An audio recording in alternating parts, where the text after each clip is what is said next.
White Fox, Tape-sensei, thank you for an amazing Season 2.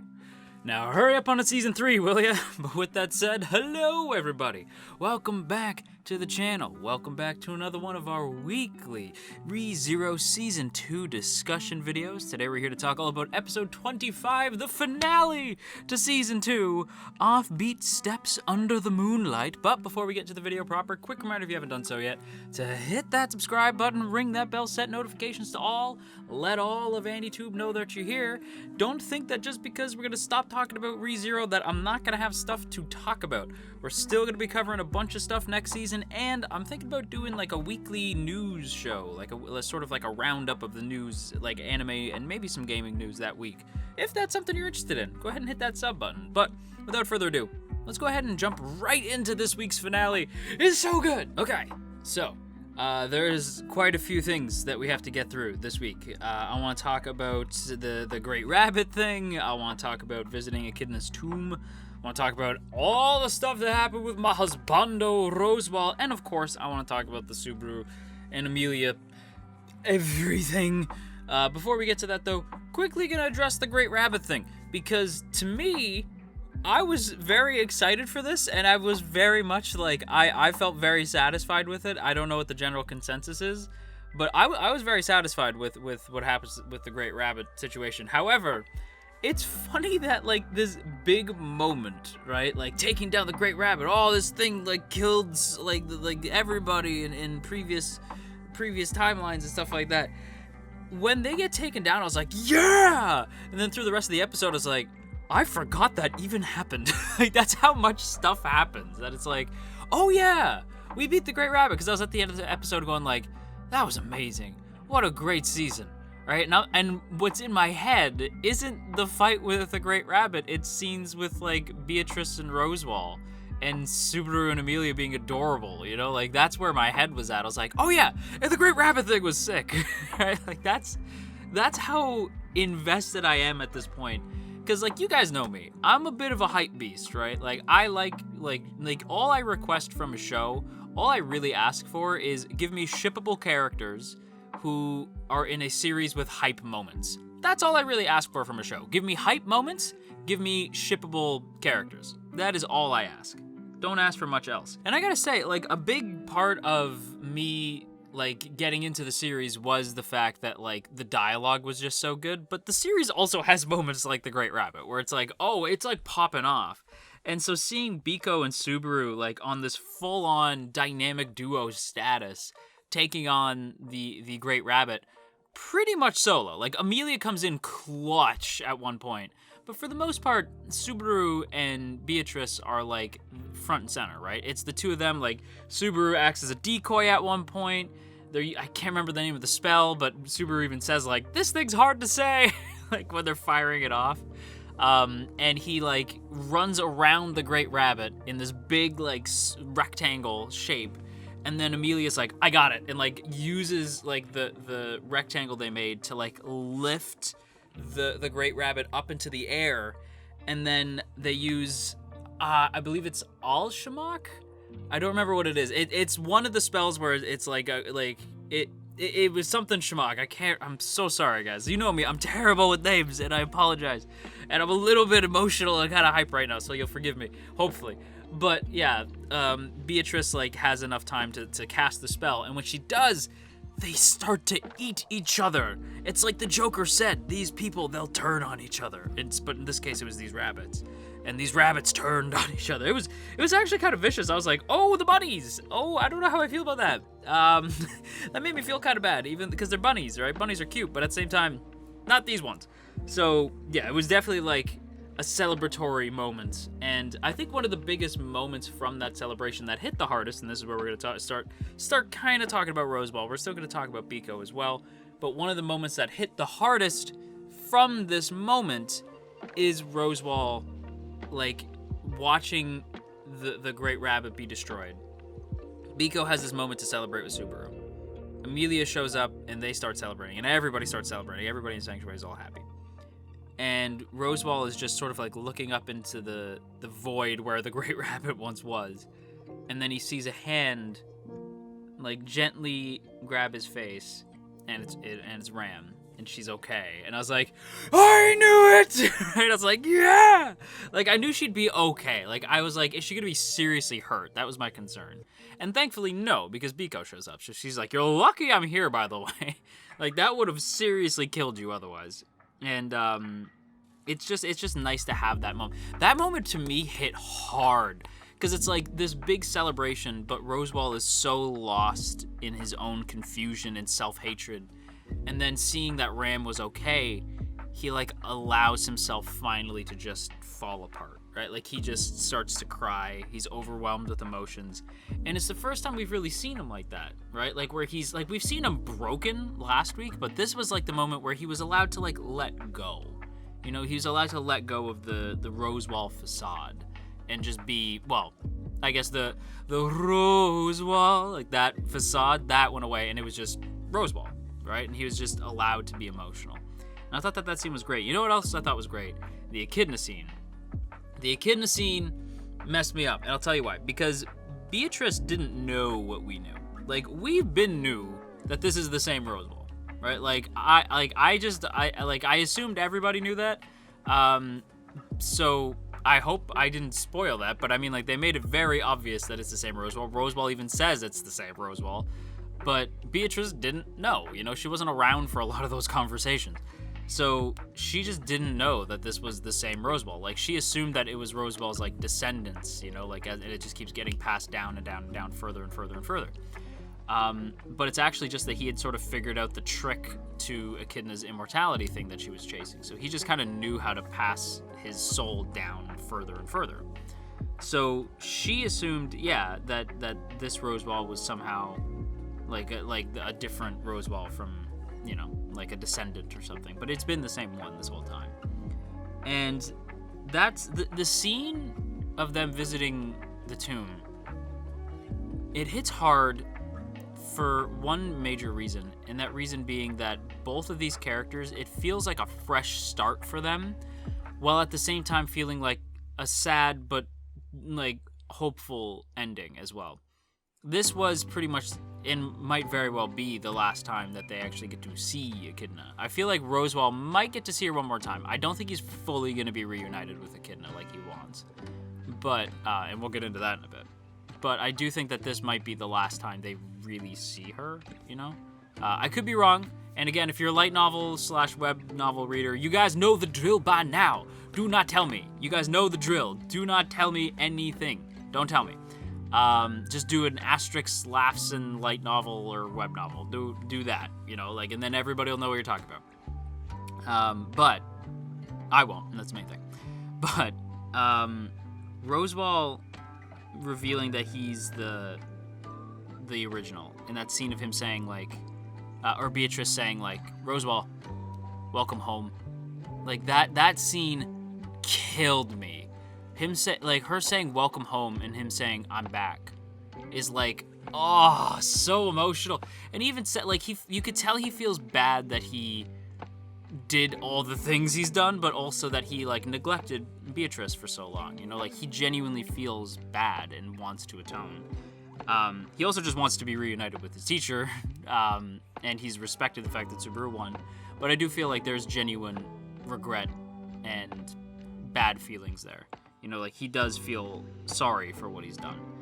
And with Beatrice, this moment allows her to sort of say what she has on her mind in regards to Subaru. And to me, this moment, I was just like, Beatrice is fantastic. I will protect Beatrice till the day I am dust because of this line. Because when Rosewall asks, like, so you know you're never going to be his number one, right? Like, it's always going to be Amelia. And Beatrice is like, I know. I talked to Rem. No, I'm kidding. She goes, I know. I didn't leave to become Subaru's number one. I left to make him my number one. And that is so good. Tape's writing! Like, that is so brilliant. Like, that scene hits so hard because that's okay, you know, like, to leave because he said choose me, right? And she did. And it doesn't have to be this, like, big romantic feelings. It's just that he has become this light for Beatrice, so she's decided he is her number one. And even though he's not that person, she's still gonna go with him. And I think the fact that both of these two are feeling like so close to Echidna, and yet at the same time so far away now, I just think that's really speaks volumes of where they are as characters. And I suppose it's also a good time to talk about Rosewall in general. Rosewall's new mission, as it were. The gang kicks the absolute living shit out of Rosewall. Everybody gets a turn to just kick Rosewall's ass, which I do think is hilarious. I might legitimately watch that scene a few more times, because y'all know that I love that wump. If you don't know what wump is, Google it. But I love the wump, and seeing my husbando get all battered, especially after he's done some wrong shit. Oh yes, I am okay with this. And Garf is very against the idea of Rosewall joining their side. And a few people are. Like, Beatrice is like, you know, Ram, I'm really judging your taste in dudes right now. And Ram's like, I appreciate you healing me, but don't tell me who I can or can't. Like, you know, like that's, like, you have like moments like that where like Biko is just like, this is weird. Like, I don't know if I vibe with this at all. Like, Ram, I don't know, you could do better, right? Like, that's all Beatrice is thinking. And I'm thinking that too, because Ram's my friggin' girl, right? And I love these two. Waifu, husbando, right? But here's the thing. Rosewall still has a long way to go. So, before I can sign off on this being a ship, like right now it's a very strong B to a light A. It could one day become S. I need to see some continual growth as a human being and a good partner from Rosewall before I can even really give it the okay, and I'm gonna need him to stop this echidna nonsense. Although maybe it's not gonna be romantic this time. Maybe it's gonna be like platonic. I'm just saying this because I want to ship it. Like, I don't think I think it is still romantic, but just let me dream, okay? Like, but yeah, Beatrice ain't into it. Garf is really against it, and Petra, sweet Petra, is also just so against it. And at first I was like, I want to be mad because, like, it's Rosewall and I love him. But from everybody's point of view, especially Petra's, who's just a kid, keep that in mind, Petra's a kid, right? Like, of course she's upset. Of course Garf doesn't trust him. Of course Beatrice is pissed, right? Like, of course everybody's mad. Like, everyone's mad at him. And there's people who have their reservations, right? But Frederica says, like, no, I owe him a great debt. And he brought me back to you and all this stuff. And of course, Garf's like, yeah, but that doesn't make any sense. Right? Like, he's just like, yeah, but he's an asshole. Right? Like, that's Garf's point. Is like, yeah, but he sucks. Yeah, but he sucks. You know, like, he's just like, yeah, but like, Rosewall's the worst. So, like, why? You know?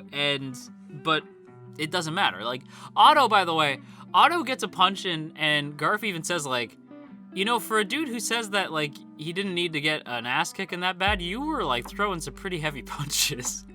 But yeah, Otto's just like, you know, like, it makes sense why Garf's mad. And we're gonna probably need to see some sort of, like, repercussion from this, right? And Subaru is, like, being a really good moderator, right? He's like, I agree, Rosewall, you're gonna have to do something, man. And then Rosewall shows off the thing that I'm showing on screen, which is this basically sort of this, like, seal. It's like an oath in the form of a cursed seal, where if Rosewall is to betray the squad, then his soul will be forever damned and his body will be burned up to ash, I believe. So no coming back from that. Like, dead, gone. No returning from, like no, just no, like, jumping into another body like he's friggin' Darth Sidious or something. Like, no, just gone, right? So that's heavy duty. And I do think that that's a good start. What I also think is a good start is the fact that when Amelia says, you guys are being weird, he hasn't even apologized yet. Rosewall apologizes without even flinching. So that made me very happy. That's a very, very good start. And this, to me, has made Rosewall, I make an official decree now. Official decree, Rosewall is now a triple S tier God status husbando. You wanna know why? I will tell you why. Because while Wump is indeed my favorite thing, One of my other favorite tropes in all of fiction is the bully turned buddy, is the baddie turned goodie. And in this case, Rosewall is pretty much that. Rosewall has pretty much gone from the dark side back to the light. I am in. That makes Rosewall already. Rosewall was like an S tier husbando. Now he is triple S god status husbando. You know what I'm saying? Like that whole scene. And the fact that like he is there, like that he's going to be on their side and he's still going to support Amelia and he's there at the friggin' knighthood, and we'll talk about that in a second. But the fact that he's there, it's so good. It's so good. Everything with Rosewall is beautiful. Is absolutely beautiful. I loved it. But speaking of the knighthood, we gotta talk about it. We gotta talk about Subaru and Amelia. Triple S tier god status ship. I love these two. Season 1 like made me want to ship it, you know? Like I was like, I want to. I do think that this is the way. Like I can't really all the other dynamics for these characters don't work as good as Subaru and Amelia, right? Like that has always been the ship. There's other characters that have come into like Subaru and Amelia's lives that you could ship them with. Like I do have a fondness for Julius X Subaru. I do, you know. I have a fondness for this. I have a fondness for Amelia and Snow. But you know what I mean? Like, I have fondness for certain ships with these characters, but the one that always works the best and the one that I keep coming back to is Subaru and Amelia, and there's a reason for that. A, they're the canon ship of the series, but Top A actually does something that I find very impressive as a shipper. They make the canon ship not friggin' boring. Why is it that the canon ship is always boring in most anime? Like, no offense, it's just vanilla ships where it's canon and they're just a guy and a girl who like each other very much. It's always boring outside of a few examples, ReZero being one of them. They make these two so damn cute. Like, Amelia thinking that she's pregnant was the funniest thing I've seen all season. Okay? Like, that scene of her being like, about this baby inside me, and Subaru's like, huh? Like what? Right? And she's like I wanted to talk to the dad. Whoa. Like Subaru's like, hey, hold everything. What are you possibly talking about? And like Amelia going like, what? Like, you know, when you kiss, you get pregnant. And you see Puck's Puck's crystal glow, and Subaru's like, I'm gonna kill him. Like, Subaru's just, I'm gonna kill him. I'm gonna end him. Now I have to have this awkward-ass conversation. What must that conversation have been like? I want to know, because Amelia's too sweet and innocent.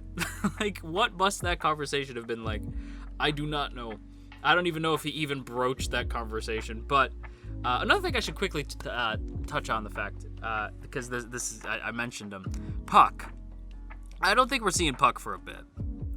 They address the fact that, like, Puck is out of commission. He's not, like, gone. He's in the crystal. He's just really burnt. So I don't know if we'll be seeing him again for a while, which breaks my heart. You guys know I like Puck. So it's like, that's a bummer. I would like to see him again in Season 3, because we're getting to Season 3. I've seen so many people be like, what if we never get a Season 3? We're getting Season 3. It's ReZero. Season 1 was absurdly popular. Season 2 continued to be as popular. You're getting to Season 3. Calm down. It's gonna happen. It's not a matter of if, it is a matter of when. And I do believe in Season 3 we will see Puck again.